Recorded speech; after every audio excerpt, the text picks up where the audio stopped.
Hello. Hi. Hey everyone. Happy Monday again. Can you believe it's Monday? um, Today I thought I would hop on and just answer your decluttering questions. Any questions you have for me about tidying, decluttering, the KonMari method, Swedish death cleaning, anything like that. So feel free to just hop into the chat box and I will go through as many as I can. Any questions about the course? The course is closing today. If you haven't hopped over that, like if you're not all over that already, then do. It is closing in 5 hours, 5 hours from now. So 5 p.m. Eastern Standard Time, which is 10 p.m. Like Irish English time. Yeah, it's closing. The response has been absolutely incredible. If you were here for last week's live stream, you will know that like in the middle of the live stream, my inbox just, when I announced it that it was open, my inbox absolutely exploded, and has basically continued to do so all week. So if you have sent me an email this week or any sort of a message and I have not yet replied, I am so sorry. But yes, any decluttering questions, any tidying questions, any questions about the course. I did want to address, actually, somebody did ask me a question this morning, so I wanted to address that, asking basically why I am closing the doors today and why I'm not just like leaving it open, forever. The reason I decided to go that way this time was because basically, so I don't have to kind of promote it all year round, if that makes sense. That was the biggest kind of deciding factor. I found with my other course, the Productivity Power Up, I was just kind of like randomly promoting it throughout the year, and it just wasn't. I didn't like the experience. I just felt like I kind of constantly had to promote it because it was open all the time.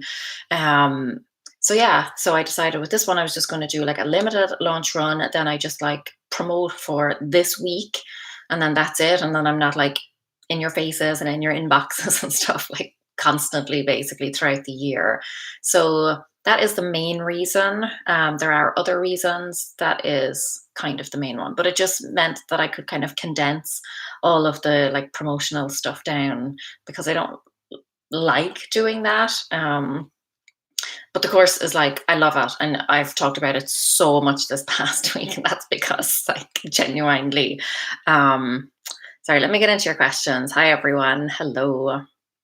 Um, so Lynette is asking what to do about her daughter's stuff that is still here while she's living overseas with no timeline as to whether she will ever return. Have you discussed it with her, Lynette? Um, I would think that's the very first thing you should do, like open the lines of communication, see what her intentions are or what her expectations are first. Not saying that you have to, necessarily live up to her expectations. If she just expects you to hang on to that stuff indefinitely and you do not have the space or the energy or the inclination to do that. But first, I would say open the lines of communication and see what her thoughts are. She may not expect you to hang on to all of that stuff, or you may come to some other arrangement.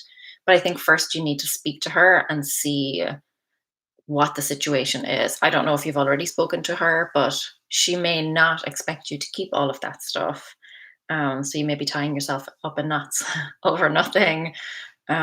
Speak to her first and see what the situation is, and then go from there. If she does expect you to keep it all, and you're not happy to do that, certainly not indefinitely, then you could maybe arrange, like a storage unit or something like that, where you could suggest that that stuff would be moved into a storage unit, which she would then be responsible for, financially. So Annika, how do you overcome spending habits? I live with people who buy way more food than we eat and take up all of the space. That's difficult, particularly now, because I know a lot of people are in that kind of like bulk buying, stockpiling mentality. So is this just a recent thing because of the pandemic, or is that just a natural, um, like all of the time thing? I know when I shared a home with like housemates, that we each had a designated space in the kitchen for where we could store our food. We each had, either a cupboard or a particular space in a cupboard, a particular shelf or whatever. So something like that. If you find that you do not have the space and they are taking up all of your space, then that is what I would suggest, that everyone has their own space and they can fill their space as much as they like, as long as it does not encroach on someone else's space. So yeah, designated spaces, always a good way to go. Lynette says she's reluctant to open the discussion. I mean, realistically, the stuff is taking up space in your home, but not just in your home, but also it's obviously taking up headspace for you. It's obviously playing on your mind.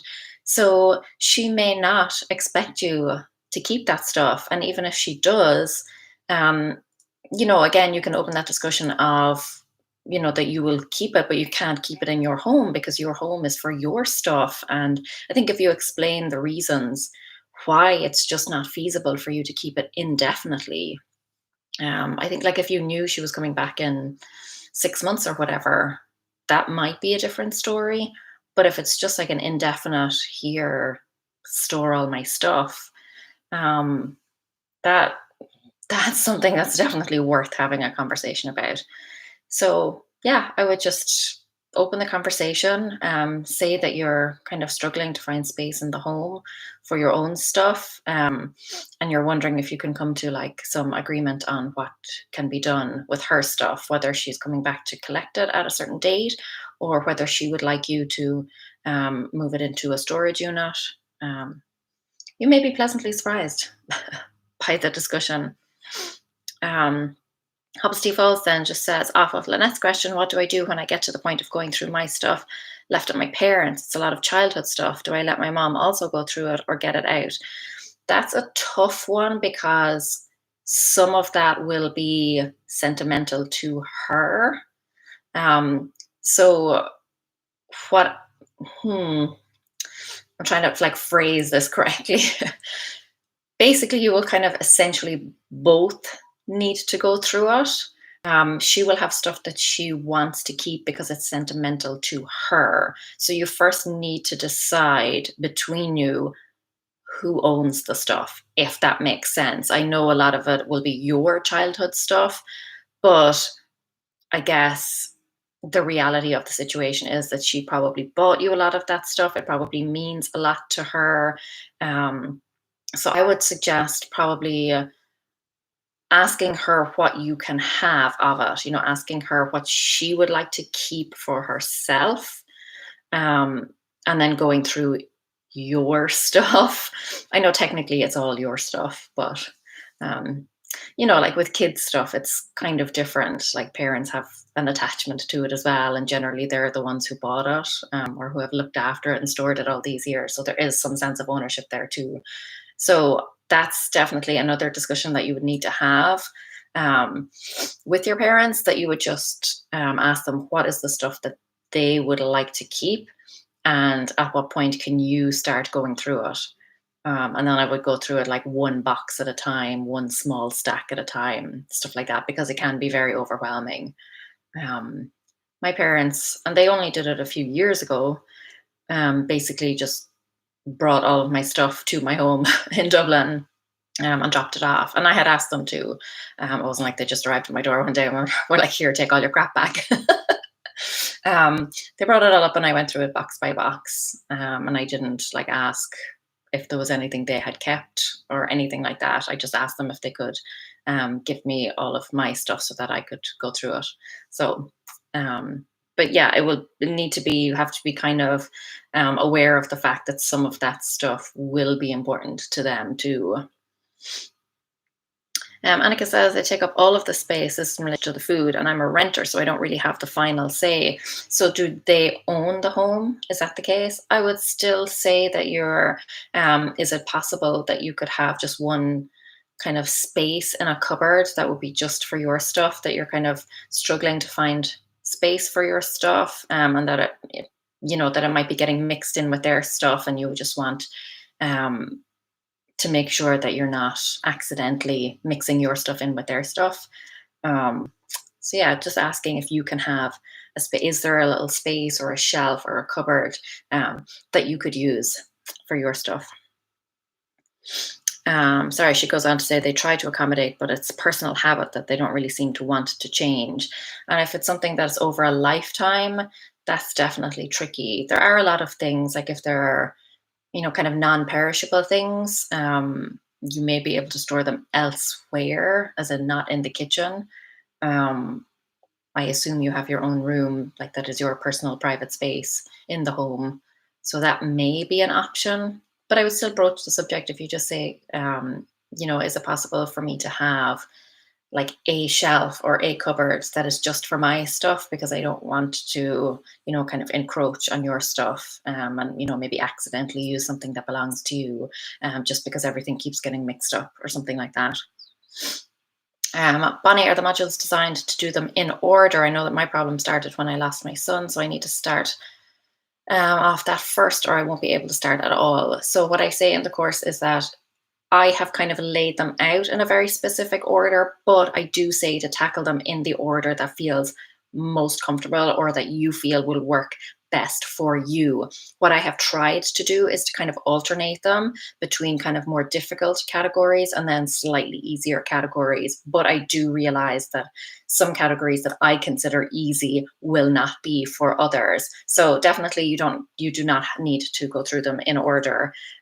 They're laid out in a specific order that I think is kind of a natural order, but absolutely everyone's different. You go through it in whatever order makes perfect sense for you. Let me see. Ballerina, my parents moved shortly after I did, so they had to sort all my stuff out and bring it to me. It opened conversations about what we wanted to do with the stuff. Yeah, I think there is that kind of slight, it is your kids' stuff, but at the same time, you have that emotional connection to it too. So I think as long as you're both open and honest about what you feel is like sentimental and what is just kids' stuff that you've been hanging on to for your kid. If you open that, sorry, I'm looking at it kind of from the parents. I'm trying to think about it in terms of, when Scout grows up.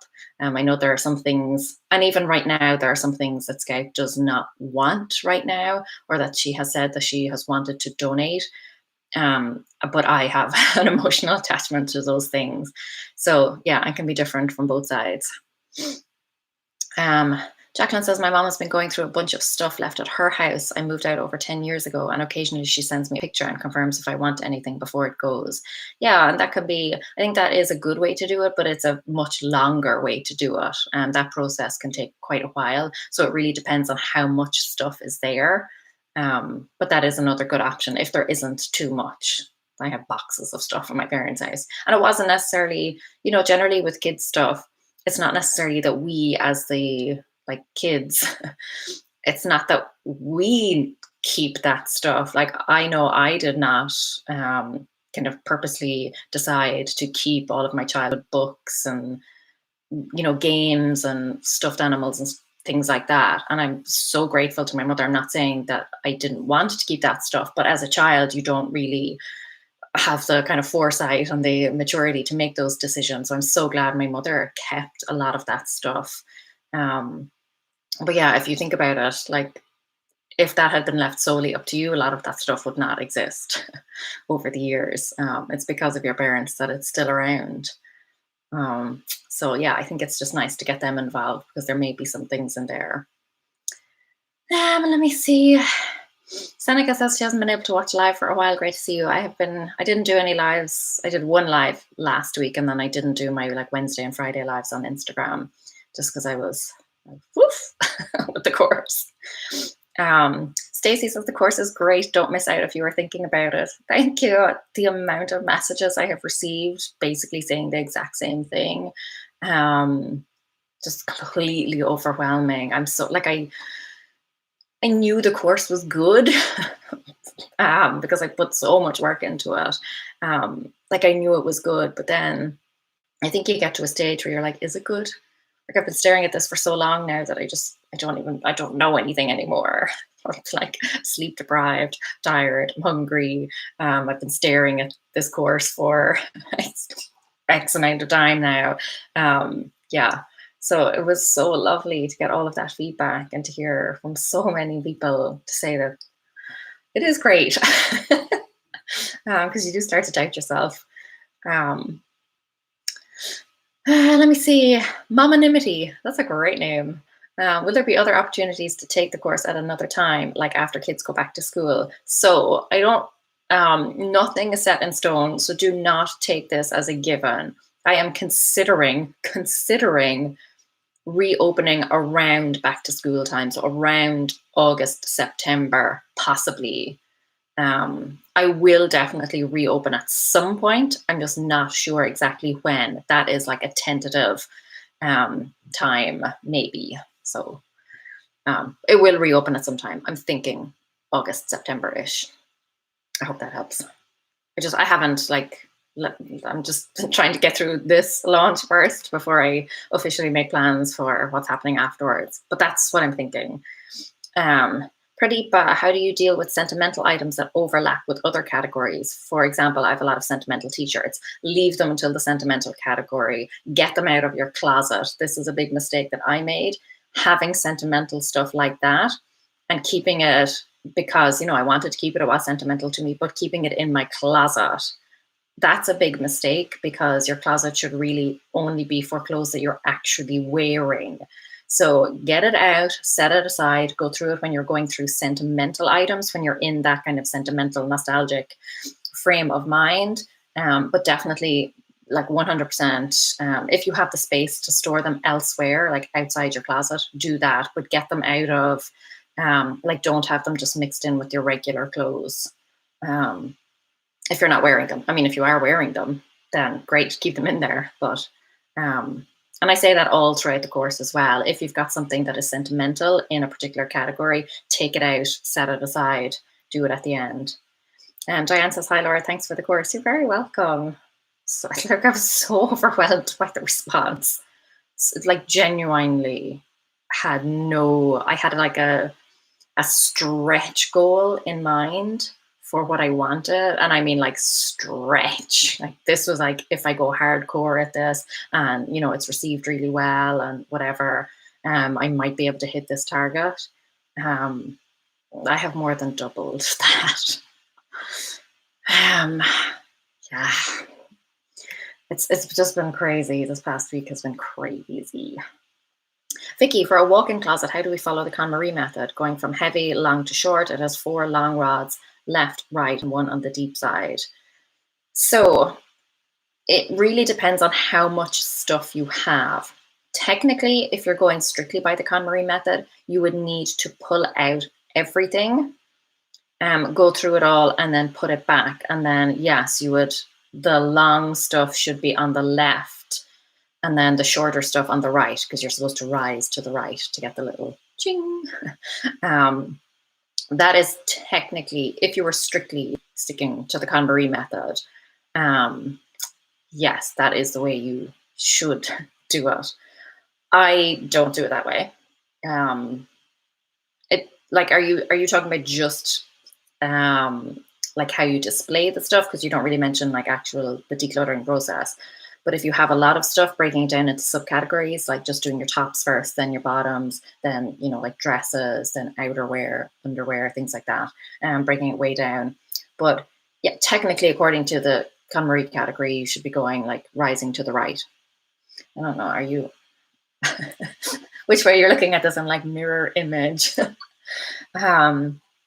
So yeah, but really it comes down to a personal preference. Like for me, I don't like to do that because I like my clothes in like categories. I like to store them by type.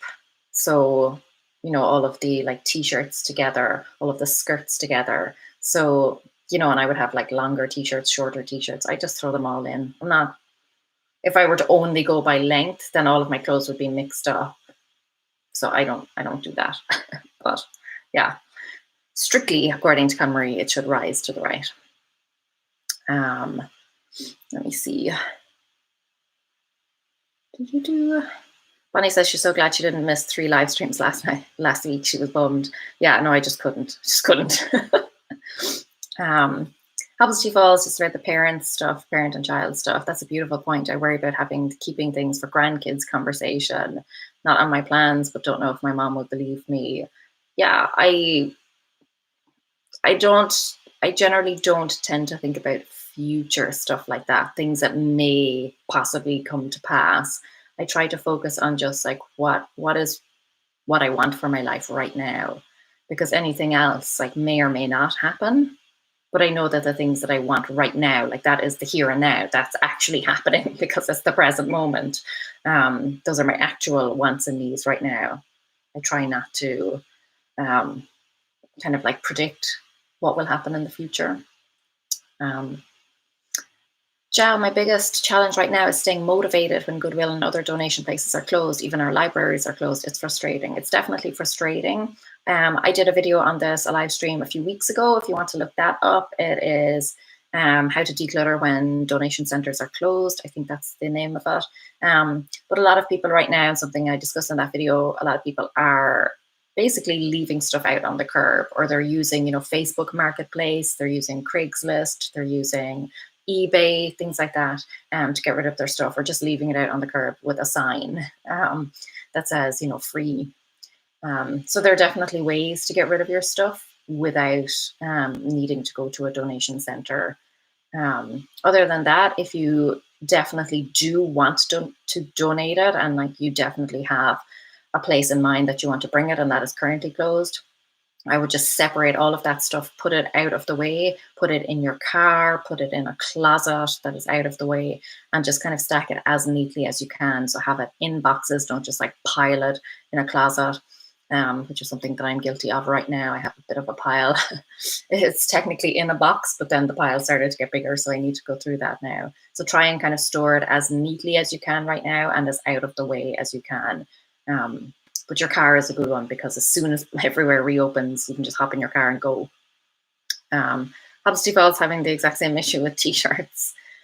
Yeah, I had a lot of sentimental clothes and I just separated them. I was keeping them in my wardrobe and it was making me feel bad because, they're sentimental because I owned them years ago. And the reality is I do not fit into them anymore. And a lot of them just, they're not my style anymore or whatever. I've kind of outgrown them. So it just used to make me feel bad seeing them in my closet all the time. So I got rid of them, but they're still like in a plastic tub. So I still have them. So I still have the memories, but I don't need to see them in my closet when I'm trying to get dressed every morning. Annika, I want a capsule wardrobe, but I don't want to part with some clothes. So what I did like a capsule wardrobe challenge. Was it last year or the year before? The year before, where I basically just chose 30, I think, items for myself and only wore those 30 items. I still kept all of my other clothes for the month. So you don't necessarily have to get rid of your clothes. You can still trial the capsule wardrobe, and I would definitely recommend trialing it first, because when I trialed it, I realized that the stuff that I had chosen for my capsule wardrobe just didn't really spark joy for me at all. So trial it just by, like separating out the things that you think you would like to try as part of your capsule wardrobe. Believe me, you will discover very quickly, when you only have those clothes to wear, you'll discover very quickly which ones you actually love.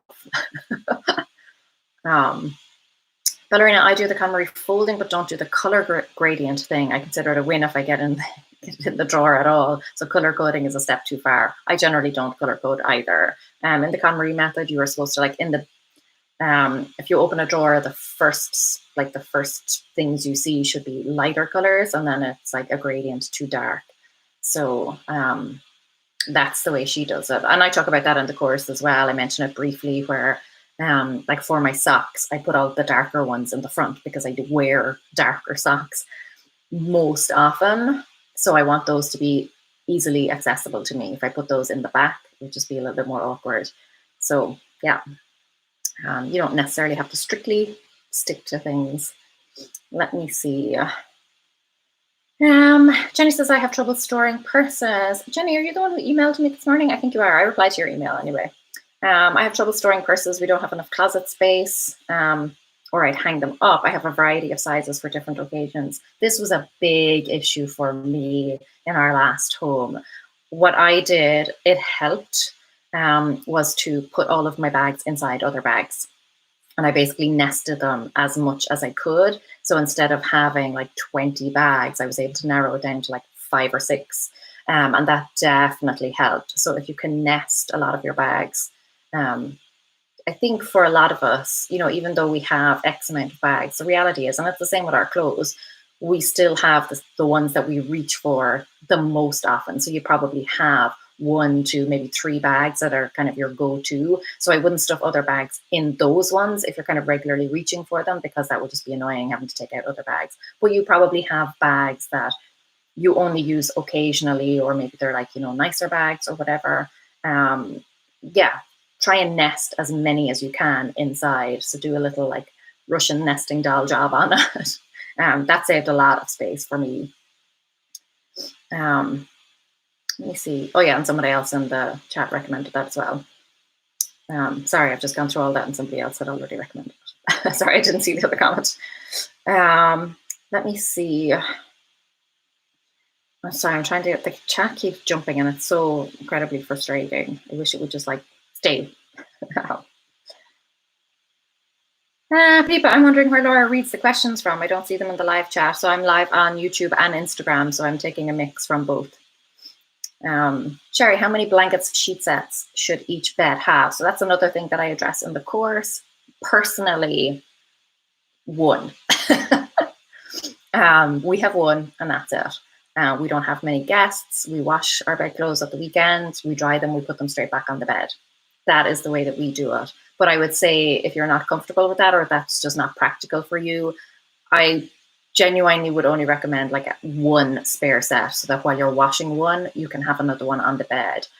I cannot see any reason why you would need more than that unless you have young kids who are, being potty trained or whatever and are not completely dry through the night, or maybe you are caring for someone who has a similar issue. But I can't see any other reason under like kind of say normal day-to-day circumstances where you would need more than 1 change of bedclothes. I think a lot of terrible, terrible things would have to happen where you would need more than 1 change of bedclothes. That's my own personal. Obviously, everyone's circumstances are different. Everyone's like comfort level is different, but that is. There is no should. Like as soon as you start asking like how many should I have or what should I do, there is no like standard. Nobody will be able to tell you, and I regularly get comments like saying that I have too many clothes. Like, I'm sorry, I didn't realize like there was a limit to the amount of clothes that I'm allowed to own.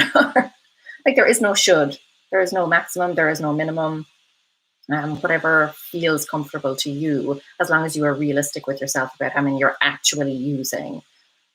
So that's my own personal little thought on that. Let me see. My parents insisted, Kathleen says this, my parents insisted I take a lot of stuff from their house as they downsize. I finally put my foot down and said no more. Most of it doesn't fit my lifestyle, like china and crystal. Yeah, if it's a family member who just wants you to take their stuff, then yeah, I think you need to have the conversation. If you don't want to have the conversation, then you need to like take the stuff and move it, like immediately move it on. But having the conversation, because sometimes people just don't realize like it's not, they're not purposely trying to like dump a whole pile of crap on you. They just probably genuinely feel that you would like to have it, or that you might find some use out of it. Because obviously we would like to believe that our stuff, somebody would be able to find a use for it and that it isn't just like wasted stuff. But you do have to put your foot down. Yeah, it does get to a stage where you have to say, and if they give that stuff to you, they have to give it with the understanding that it is then yours to do with what you will. Like if they gave you, I don't know, like a mixer or something, they would expect you to like mix things with it. Clearly, like I have no idea when it comes to kitchen stuff. But if they gave you something, they would expect you to use it and to use it in whatever way you wanted. But part of that includes, if you see fit to like pass it on to someone else, to donate it or to sell it. Like you can't give a gift to somebody and like kind of still have some say over what they do with it. So yeah, at some point you do need to put the foot down, or just accept that the stuff is now yours and you can do with it what you please. And if that means like them sending it to your home and you immediately sending it out to Goodwill or immediately putting it up on eBay for sale or whatever. That's the way it is. Stacey says, I appreciate the flexibility you include in the course. I've had issues with plans being too rigid or falling behind because I couldn't hit all of the daily stuff. This is refreshing. Yeah, I tried to keep it very, like, it's self-paced. You can go through it at whatever pace suits you. It's not like you have to follow these categories. Like I said, I've tried to kind of lay them out. If you do prefer that, like, I need the step-by-step, and it is very step-by-step. You can follow it step-by-step. But I do say at the outset that if you need to, like, move categories around or whatever, then absolutely you can do that. Because for me, for example, toiletries is not a big category, like cosmetics, things like that, because I don't have a large selection. But I do understand that for other people, that may be like their thing. So while I have included as kind of a slightly easier category, it may not be for everyone.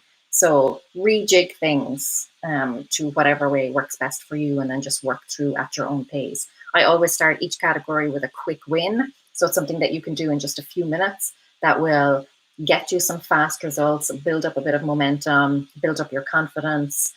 So that's how each category module starts. And yeah, you can just go through them with your own, at your own pace. Sherry, I have blankets for outside / beach towels as well. How many should I keep? Same thing, Sherry, as many. How many beach towels do you really need? How often do you go to the beach? When you go to the beach, how many beach towels do you use while you're there? Depends kind of how many people you're going with. For us, we don't go to the beach often enough that we would need to keep a beach towel, like full stop. We just don't need one. And I find a lot of places, if they're kind of resorty places, they usually have towels there. So we don't keep any. But if you go to the beach like once or twice a year, and it's not somewhere that has towels available, then I would keep, and again, depending on how many people, I keep 1 or 2. But yeah, be realistic about how often you go to the beach, and when you go to the beach, how many towels do you use? Like actually use. Not like how many do you bring with you, but how many do you actually use when you're there? Sorry, my voice is breaking again. Puberty is hitting me hard. Donna, when you say reopen, does that mean I cannot pay full price this summer, or does that mean you're thinking about sale price during a reopen? Both is the short answer. It will be closed. It will not be available throughout the summer. But when I reopen, there will probably be a sale price on it. Again, it'll be kind of, so what I did for this one was it started off at a low price, and then as the week went on, the price went up. So that's, I don't think I will do it that exact way again. And I don't think I will ever, I'm not sure. I don't know the exact details, to be honest. But yeah, that's the short answer. It won't be available during the summer, and it will most likely have a sale price when it does reopen. Let me see. Classic hip hop storage box with Sister Crystal. Cool name. I'm interested. I'm intrigued. I'm in the middle of decluttering right now. I've been working on this since December 2019. I have been working on this since April 2015. So if you think that you've been, doing it for a long time and you should be done by now, nope. It can be an ongoing process. I think like once you do it the first time, like do a big kind of cull the first time and go through everything, then it's just a matter of like maintenance, and that there's a whole module in the course dedicated to maintenance. Michelle, Laura, how are you? Are you fighting a cold? Allergies? Allergies. I am crippled with them right now. I don't know what it is. Like I don't normally suffer with allergies, but this year I am in bits. Let me see. Yummy Mana. Hi, Laura. For me, the biggest issue is getting things out of the house. Selling takes so much time. That is why I stopped selling. I had grand plans to sell everything. And I mean, I had a lot of stuff that was like worth money that I could have got money for. But in the end, I decided I would rather donate that and have that particular organization get the money. Realistically, I felt at the end of the day, like if I had earned money from all of that stuff, I would have just gone out and bought more crap with it. So yeah, I felt that by earning money, like the good, decent thing to do with that money would have been to donate it anyway. So by actually just kind of cutting out the middleman and donating it directly, it meant that the organization I was donating to would earn money, which in turn they could use then to help people. And then whoever bought the stuff, it was also helping them because they were able to get things that they maybe couldn't afford to buy at full price. So it just, to me, there were too many benefits to donating, and too many downsides to selling. The time it takes, like the hassle, and you never get as much as you think you will. Generally, I feel I sold one thing, and it was a reasonably easy process. I didn't have too many time wasters or anything, but I just realized I did not want to do that. It just was not worth my time to make a few quid. I donated a lot. But I bless someone else. The reality is I should have been kind of donating that money anyway. I felt better about it.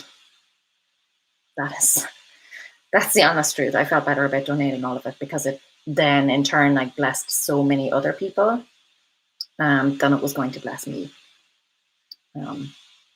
Stacey, woohoo on doubling your target. So listen, it's still very surreal to me. Very, very surreal. So yeah, my mana follows that up by saying, the thing is, I'm a poor student, so I hesitate to just donate. Almost most shops here don't take donations anymore. Yeah, the donation thing is a struggle, but you can still give things away for free, or you can still list them on Facebook Marketplace or whatever. If you genuinely need the money, of course, then by all means try and sell as much as you can. But if you don't and you can still get by, I think the reality is, that stuff by sitting in your home is not earning you money. If you're committed to selling it and you need the money, then you need to set aside like a specific day or weekend or afternoon or whatever it may be, however long it takes, and just go hardcore at it and list as much as you can. So you need to have the scheduled time. This is why I talk about exit strategies so much in the course and like just all over the internet. If you do not know how that stuff is leaving your home, and you don't have to be very specific with it, but knowing whether or not you are going to be donating it, knowing where you're going to be donating it, and kind of knowing when-ish. So, as soon as I finish this category, that weekend, that very weekend after I do it, that's when I'm going to be bringing that stuff to wherever, or that is the week that I'm going to be listing it. Having, like, knowing in your head how that stuff is going. Let me see. Jenny says, if I sell, I plan a certain amount of time to sell them in, and if they aren't gone by then, I donate. Yeah, I talk about that in the course as well. If it's not gone by a certain time, get rid of it. Like if it hasn't sold by a certain time, just donate it. Yeah, I had the same problem. I wish this chat box would stop jumping. It's so frustrating because I have a million questions to get through. Blue Gypsy, I'm a shoe hound. Is my Achilles heel. Oh, no pun intended. I see what you did there. Way too many. What are top tips to paring down? I get frustrated and walk away. Again, asking yourself how many pairs of shoes you genuinely wear. Like, when was the last time you wore them? Are you genuinely going to wear them again? I had so many shoes that I loved, but from wearing them a few times, I would always hesitate then to wear them again because they were uncomfortable or like too high or whatever. And even though I loved them, I knew in my heart I wasn't going to wear them again. Also look at if you have similar pairs. Like I had so many pairs of like black strappy heels. Like how many pairs of black strappy heels does one person need? So looking at the similar ones, and asking yourself genuinely if you are ever going to wear those shoes again. Like genuinely. And you can love the shoes, like that, there's no harm in that, but if something's in your home, it should be something that you're actually using and getting value from. Otherwise, yeah, it needs to go. Let somebody else use them. There are plenty of other shoe hounds out there who would love them. Let me see. Jenny says, thanks, Laura. I'll be nesting purses today. It's actually kind of fun, like to see which ones fit in. So you want to try and go like just one size down so that you can fit as many in as possible. Yeah, I found that like it was enjoyable. I think there's footage of it, I think, actually in the course of me nesting all my bags. Um, Ned says he has 2 sets of sheets, flannel for winter. Oh, flannel sheets are lovely, aren't they? Oh, they're just like a hug. And linen for the rest of the year. Yeah, flannel sheets are great. We don't, we have the same set of sheets. We wear the same bedclothes, honestly, all year round. We just like kick them off a little bit more for winter and snuggle up a little bit more, or kick them off for summer, sorry, I should say, and then like snuggle up a little bit more in the winter. But we have like the central heating keeps our home at a reasonably, like the temperature of the room should be reasonable. Um, Let me see. Okay, I want to go back here and do the. Bonnie says my clothes are like yours. I've always done that. It's much less tedious when putting them away. I hate doing laundry. If I had to do a lot of extra steps, my clothes would lie on my bed. Exactly. So if you don't feel that, like hanging them by length is going to work for you, don't do it. I just do them by type. So like I have, let's say, like strappy tops and short sleeve t-shirts, long sleeve t-shirts. I do try and rotate mine, and I talk about that in the course as well. So when I wash them, I put them at the back, like at the end of the like short sleeve t-shirts pile, we'll say. So when I wash this short sleeve t-shirt, I would put that towards the end of the row, and that just makes sure that when I'm getting dressed, then I take from the front, so that I'm always going through all of my clothes. Does that make sense? I hope that makes sense. But clean ones go at the back, and I take them from the front, so that as I'm going, I'm always going through all of my clothes. In theory. I mean, sometimes I don't, because sometimes I'm like, oh, can't wear that t-shirt today because I'm going somewhere like a little bit fancier, and I need a t-shirt that does not have like something offensive written on it or something like that. Let me see. Valerie says, I have a storage job of t-shirts that I'm going to turn into a t-shirt quilt so I can use them without still wearing them. That's a really good idea. Put a deadline on it though, because we all have those projects. Valerie, no, we have 2 summer sets and 2 winter sets. We haven't got a dryer, so washing and drying in one day isn't practical, especially during the Scottish winter. Yeah, I hear you. Jacqueline Rose, my partner, hates a top sheet, and I'm having trouble adjusting to the fact that it's not worth putting it on, and getting rid of half a set feels weird. Yeah, we have top sheets on our guest bedding, but not on our own bed. I think like in Ireland, top sheets are, I won't say they're not really a thing, but over here in the US, you have like your duvets, comforters, blankets, whatever, are kind of one thing. In Ireland, we have duvet covers. So you have like your duvet, comforter, whatever you call it, and then we put a cover on it. So we just wash the cover every week. So because I know like people use the top sheet so that their blanket doesn't get all sweaty and whatever, and they don't have to be washing big bulky blankets all the time. But in Ireland, I feel like top sheets are not as common as they are over here, because we have duvet covers and we wash the covers. So yeah, in our bed we have a duvet and then a duvet cover, and I wash the cover rather than messing with sheets. Fitted sheet, pillowcases, and we only have like our pillows, but I don't do decorative pillows either. I don't have the patience for that. So yeah. Valerie says she has several because our enormous pups share the bed with us. Yeah, okay, that might be a practical reason why you may need. But you could just put down, you say, like a sheet on top of your bedding, whatever you have on the top, like a duvet or comforter, whatever. Put a sheet down so the dogs can sleep on that. And then you can just like roll the sheet down or whatever when you're dressing the bed, and then just wash the sheet. Let me see. My goodness, I was not expecting so many questions.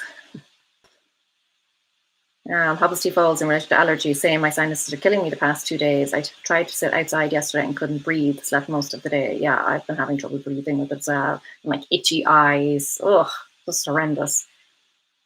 Lynette, love your attitude of donating to benefit a charity. Yeah, I mean, the reality is for me, and I know this is not the case for everyone, but for me,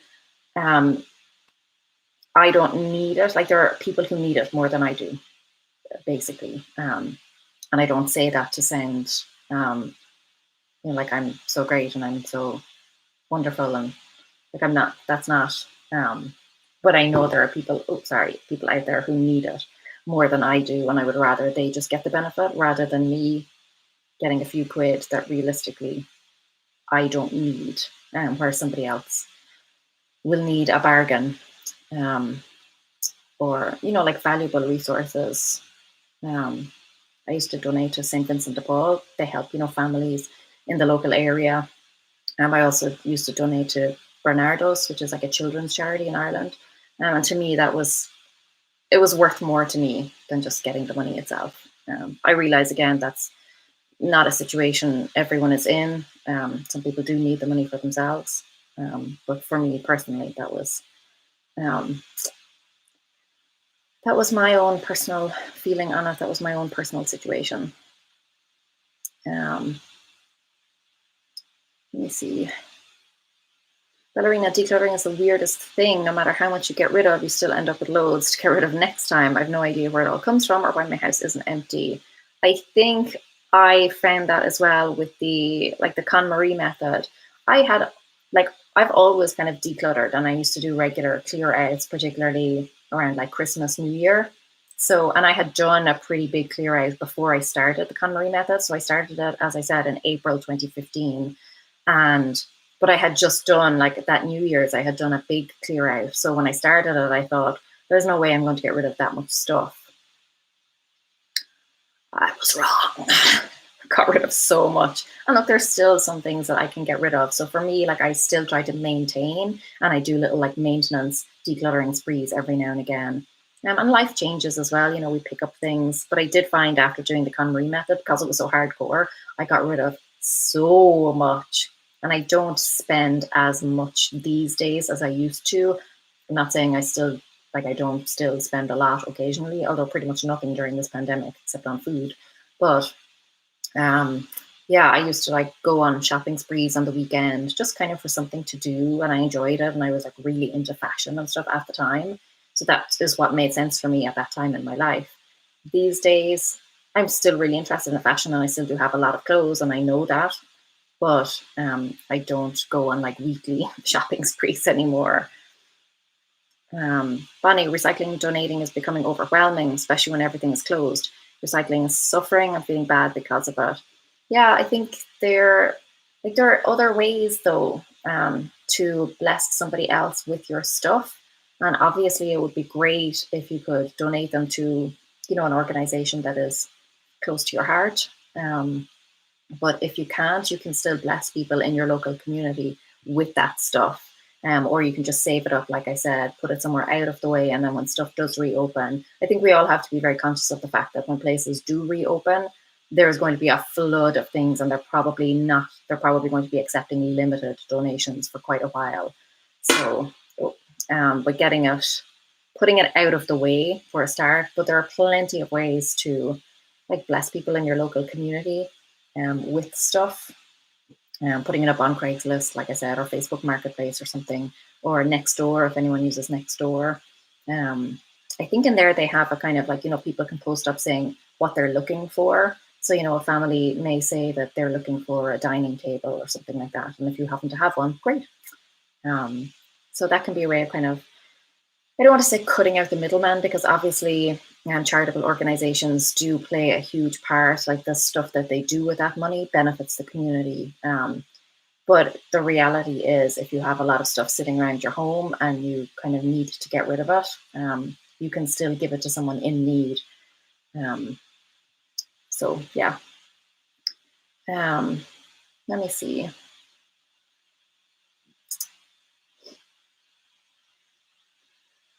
Ned, I gave my grandma's a set of china to my niece. I never used it, and she likes to entertain and would use it often. You see, that's great then, because somebody is getting the use out of it. That's a wonderful gift. But I think, yeah, and I think we all have a tendency to do it. We all just kind of think oh, such and such will love this. When basically all we want to do is kind of get it out of our home, and we don't want the kind of guilt of just putting it in the trash or whatever. That's a natural thing to want to give it to somebody who will use it. Janet, my father used to be offended if you did not keep the things he gave you, but he was also a hoarder/collector, so he had issues with stuff. Yeah, and I think that's really hard. I think if you give a gift and then expect the person to like keep it. And obviously it is nice to keep it if you can. Um, if you do want it and you do cherish it, or if you know that person is going to be visiting you soon, you can kind of like display it. Um, and then afterwards, make your peace with it and let it go. But yeah, I think it's a very strange one. Obviously, we want to know that the stuff that we're gifting to someone is useful to them and they do love it. But the reality is that we can't get it right like 100% of the time. Um, I would hate to think that I had bought someone something and then they just felt obligated to keep it and they resented it every time they saw it, and it just made their life a little bit more awkward and they kind of had to find a place to like shove it. I, you know, but yeah, I understand that when you give something to someone, you want to feel like it has benefited them in some way. Um, Yami Mana says, so many times I thought I should just donate, but then you always talk to somebody who made money selling stuff. So, I mean, people make money all the time. That doesn't mean that they're any better than you are. That doesn't mean that they're any happier than you are. Um, that that kind of means nothing. Like, listen to my story. I donated all of my stuff, like all of it. I'm talking like there was like designer stuff. There was stuff that was worth money. I donated all of it and I felt all the better for it. So don't listen to those people, listen to me. No, if you need the money, then yes, sell it. If it's going to be like a reasonably straightforward process for you. But I know for me, donating was the right thing to do for me. And I feel better for it. I don't feel like I have kind of lost out on that money. I would have just used it to like buy more crap that would eventually have ended up in a charity shop again anyway. Kathleen says, most of the things that landed in my basement are items from living overseas for many years. Now that both parents have passed, I'm dealing with them piece by piece. Yeah, it's really important to break things down. If I had, thought to myself when I was doing the KonMari method, oh, I'm going to like declutter my entire home. You really need to break it down and just think like, okay, today I'm just going to deal with my tops. Today I'm just going to deal with my shoes. Today I'm just going to deal with this cupboard. Try not to think too long term. The same with me right now, because we're coming into summer, school's closed here last week. The thoughts of Sam and Scout being home all summer, like for months on end, terrifies me. I'm like, I just can't do it. I can't do it for like months and months, several more months. But if I just think like, let's just get through today. What are the things I need to do today? How can I work around them today? That's what I'm focusing on. So that's don't make me think like 3 months down the line, because I will lose my mind. Jana's saying tree pollen for the allergies. Yes, and I don't normally suffer with allergies, but this year I don't know what it is. It's terrible. Kathleen says, yes, your time is valuable. Will you get enough to make it worthwhile? If not, donate. Yeah, like I said, I sold one thing and I sold it for like a small amount of money. And I just realized that the hours that I had put into, listing it, taking pictures, writing a description, answering questions from people, and then waiting around for the person to come and collect it. Now, the person who did come and collect it, like they did arrive on time and whatever, but it's like finding a time in your schedule, then waiting, making sure they show up. All of that time, it just was not worth it to me. Again, to me, that's a personal thing, but you really do have to balance that. Let me see. Why you keep jumping, chat box? But there's no way I'm going to be able to get through all of these questions. So I'm going to answer one or two more and then I'm going to have to cut it off. And I'm so sorry. But send me like an email or something if you do have a question and you want me to answer it. I'll be happy to reply whenever I get a handle on my email inbox. I'm just going to go through because a lot of them are kind of just comments and you're replying to other people. So I'm going to see if there are any actual questions. Maria, what got you into simplifying and decluttering? Essentially, I had postnatal depression and just struggled with feeling completely suffocated and completely out of control, and like I had just lost the run of my home and myself. That's the short answer. I needed to like regain some space, physical space and headspace for myself. Simone, hi Laura, I'm always wondering if someone's falling in a hole after finishing decluttering because they don't know what to do afterwards. That's why there's a whole module dedicated to maintenance in the course. It can be, and I do talk about this, you can have a situation where you finish decluttering, and I found this, and you just don't feel good about it. Like when I finished going through the KonMari method, I did not feel good, and that was such a surprise to me. So I mentioned that in the course because I wanted people to be aware of it. The reality is you have lived with that stuff for so long that it's kind of just become part of your life.